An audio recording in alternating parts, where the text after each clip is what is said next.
আউযুবিল্লাহি মিনাশ শাইতানির রাজিম বিসমিল্লাহির রহমানির রহিম। বাংলাদেশ সহ পৃথিবীর যে প্রান্ত থেকে দেখছেন সবাইকে স্বাগত জানাচ্ছি। আজকে একটি বিষয় নিয়ে আলোচনা করতে চাই। সেটি হচ্ছে বিষয়টা এরকম, বাংলাদেশের রাজনীতিতে একটি পক্ষ বলছে যে শেখ হাসিনা সরকারকে ভারত টিকিয়ে রেখেছিল 16 বছর। আবার অন্য আরেকটি পক্ষ অন্য একটি পক্ষ বলছে যে এই টোটাল সরকার বা শেখ হাসিনা উৎখাতে যে শক্তিটা কাজ করেছে সেটা হচ্ছে মার্কিন যুক্তরাষ্ট্র। বস্তুত পক্ষে এই দুটো ধারণাকেই আমি অমূলক বা আমি বিশ্বাস করি না। আমি আমার জায়গা থেকে যেটা মনে করি সেটা হচ্ছে এরকম যে একটি অবৈধ অগণতান্ত্রিক অপশক্তি বাংলাদেশের জনগণকে শাসন করেছে, শোষণ করেছে, নির্যাতন করেছে, নিষ্পেষিত করেছে। সেটা বাংলাদেশেরই একটি শ্রেণী বা একটি জনগোষ্ঠীকে ব্যবহার করে। সেটা আমি যদি একদম সহজ অর্থে বলি, বাংলাদেশের প্রশাসন, বাংলাদেশের যে বিভিন্ন সরকারি যে অর্গানগুলো আছে, এই জায়গাগুলোকে দিয়ে আপনার একটি বিশেষ ব্যবস্থাপনায় বাংলাদেশের সকল জনগণ অথবা একটি সংখ্যাগরিষ্ঠ জনগণকে নিবৃত রাখার যে পরিকল্পনা এবং যে মানুষকে দমিয়ে রাখার যে আমি বলবো যে দমন নীতি, সেটাকে সাকসেসফুলি প্রয়োগ করতে পেরেছে ওই কতিপয়, যেটা বললাম, এজেন্সি অথবা প্রশাসন অথবা শেখ হাসিনার যে ব্যুরোক্রেসি। তো সেই জায়গা থেকে তারা সফল হয়েছে বিধায় 16 বছর বাংলাদেশের সংখ্যাগরিষ্ঠ মানুষকে তারা নিষ্পেষিত করতে পেরেছে।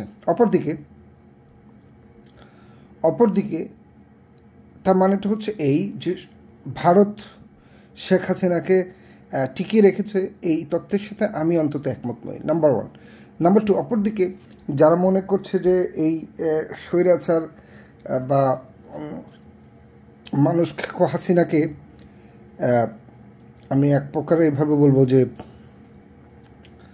যে পালানোর যে জায়গাটা তৈরি করে দিয়েছেন অথবা পালাইতে হয়েছে, তাকে পালানোর মতো সিদ্ধান্ত নিতে হয়েছে, সেই বাস্তবতায় যারা উপনীত করেছেন তারাও আমেরিকার জনগণ না, বা আমেরিকার কোনো আমি বলবো যে প্রত্যক্ষ সহযোগিতা এবং সহ অবস্থানের ভিত্তিতে হয়নি।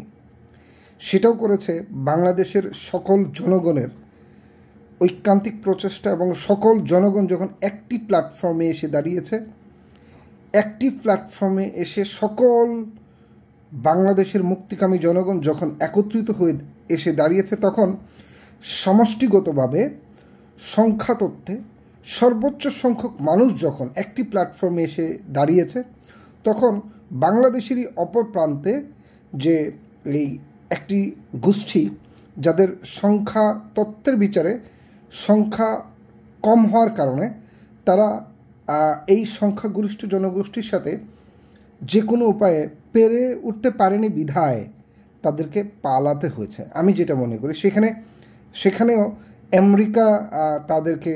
আমেরিকার সাদা চামড়ার মানুষগুলো এসে এই আন্দোলনকারীদের সাথে দাঁড়ায় নাই, বা তাদের মধ্যে কেউ ছিল না। এটা হচ্ছে বাস্তবতা। এখন ঘটনা হচ্ছে বিগত 16 বছর কেন এই শেখ হাসিনাকে এরকম একটি জায়গায় নিয়ে আসতে পারল না, অথবা গণতন্ত্রের উন্নয়নে বা গণতন্ত্রের বিকাশে বা এই স্বৈরাচার হাসিনার যে স্বৈরতন্ত্র, এই স্বৈরতন্ত্রকে মোকাবেলা করার জন্য আগে কেন সম্ভব হয়নি। এক্ষেত্রে আমার ব্যক্তিগত ধারণা বা অভিমত যেটা হলো এই, বাংলাদেশের বিরোধী শিবিরে যে রাজনৈতিক দলগুলো আছে, আমি প্রধানতম রাজনৈতিক দল বিএনপিকে যদি বলি, বিএনপি মনে করেছিল কোনো না কোনো ওয়েতে, সেটা হচ্ছে ভারত সরকার হয়তোবা যেহেতু শেখ হাসিনাকে টিকিয়ে রেখেছে, সেক্ষেত্রে ভারত সরকারের কিছুটা আনুকূল্য অর্জন করতে পারলে হয়তো আমরা শেখ হাসিনাকে পতন ঘটাতে পারবো। এই ধারণা মূলে জাতীয়তাবাদী দল বিএনপি, আমার কাছে যেটা মনে হয়, এটা আমার ব্যক্তিগত অভিমত, সেটা হচ্ছে যে শেখ হাসিনার পতন আন্দোলনে তাদের যে সমমনা দলগুলো ছিল, অর্থাৎ শেখ হাসিনার 14 দল ছাড়া তো সবাই বেসিকলি শেখ হাসিনার পতনের সাথে একত্রিত ছিল বা পতন ইস্যুতে তারা সবাই একমত সহাবস্থানে ছিল। তো সেই জায়গা থেকে আমার কাছে মনে হয় সংখ্যাতত্ত্বের ভিত্তিতে বিএনপি, আওয়ামী লীগ বিএনপি, যদি কখনো বিএনপি 1 নম্বর হয় তো আওয়ামী লীগ 2 নম্বর, আওয়ামী লীগ 1 নম্বর হলে বিএনপি 2 নম্বর, তৃতীয় যে জনগোষ্ঠীর দল সেটি হলো জামাত। সেই জামাতকে ভারতের আনুকূল্য পেতে গিয়ে আমার কাছে মনে হয় বিএনপি জামাতের থেকে ডিটাচ ছিল। এবং শুধু জামাত নয়, অপরাপর যে ক্রিয়াশীল প্রতিযোগী রাজনৈতিক দলগুলো ছিল তাদেরকে নিয়ে একটি প্ল্যাটফর্ম তৈরি করতে একটি প্ল্যাটফর্ম তৈরি না করে ভিন্ন ভিন্ন প্ল্যাটফর্মে ক্ষুদ্র ক্ষুদ্রভাবে, অর্থাৎ ডিসেন্ট্রালাইজড যে পলিসিতে যে আন্দোলন করা, সেই জায়গা থেকে করার কারণেই আমার কাছে মনে হয়েছে যে 16 বছর এই শেখ হাসিনা পতন আন্দোলনটি সফল হতে পারেনি। যদি শুরু থেকে শেখ হাসিনার পতন ইস্যুতে শুধুমাত্র শেখ হাসিনার পতন ইস্যুতে একমত পোষণ করে এরকম সকল রাজনৈতিক দল, সংগঠন বা ব্যক্তিক পর্যায়ে আমি বলবো সকল ধরনের যতগুলো স্টেক হোল্ডার আছে সবাইকে একটা প্ল্যাটফর্মে এনে একটা কমিটি করে, এই পতন আন্দোলনে একটা কমিটি করে সেখানে দলমতের ঊর্ধ্বে উঠে সবাই সবার অবস্থান থেকে শতভাগ কন্ট্রিবিউশন করে যদি প্রথমেই আন্দোলন করা যেত, যেটা 14 সালের দিকে বা 14 সাল থেকে হয়তো বা 18 সালের নির্বাচনটি গণতন্ত্র উন্নয়নের পথে বা আমি বলব গণতান্ত্রিক হওয়ার ক্ষেত্রে সবচেয়ে বেশি সহায়ক ভূমিকা পালন করতে পারত, কিন্তু পারেনি।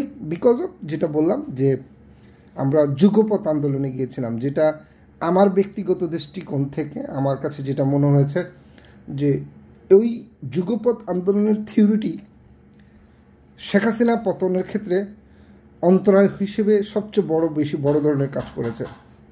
এটা হচ্ছে আমার ব্যক্তিগত মতামত। যদি এর বাইরে কারো কোনো মতামত থাকে গণতান্ত্রিক প্রক্রিয়ার স্বার্থে, পরবর্তীতে সেই বিষয়গুলো আলোচনা করা যেতে পারে। সবাই ভালো থাকবেন, সুস্থ থাকবেন। আল্লাহ হাফেজ। আসসালামু আলাইকুম রহমতুল্লাহ।